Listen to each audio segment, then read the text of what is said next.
Avoiding that summer slump, how to get the kids back on track and ready to go back to school.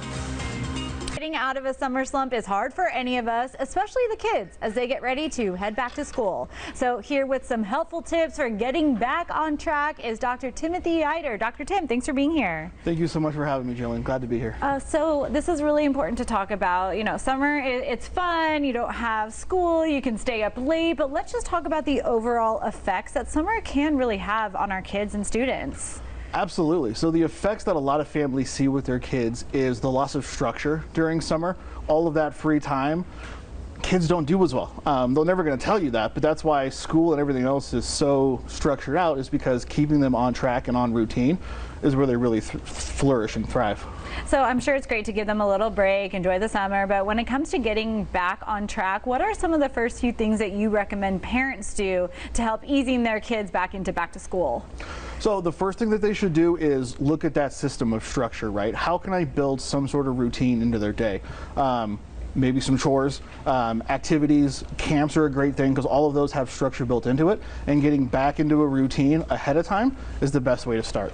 And what about bedtimes and sleeping? And is it really important to get back into that routine sooner rather than later? Absolutely. As we've all experienced, like on weekends, you sleep in late, it can really throw off your day. And kids tend to gravitate to staying up later and sleeping in later, which is the opposite of what they want. So starting several weeks early, back to that school time bed routine so you can catch up, because it's not just one day to get back on track, it can take several weeks. Yeah, and as you get older, it gets harder and harder to get back. It's like jet lag at the same time. Absolutely. But there are probably some good things that come out of summer and giving the kids a break. What would you say are some of the positive things, you know, that come out of summer break? So a great positive is it's an opportunity to practice independence. The question's really going to be, though, what do they do with that independence? Do they make not so great choices, or are they doing things that are going to build character? So that's really where you want to check in with your kid, see what they're doing, see how they're spending their time, and encourage them to make good decisions, because you want to provide enough freedom in this structure that they actually have the opportunity to fail.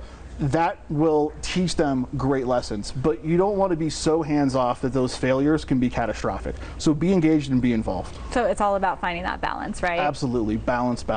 Well, Dr. Tim, thank you so much for breaking all this down. This is really helpful for parents and kids and just getting back on track. Start now and you'll be thanking yourself later, right? Absolutely. Well, thank you so much for being here, and we Thank you always for having appreciate me. it. All right, let's send it to JC to see what he's up to now.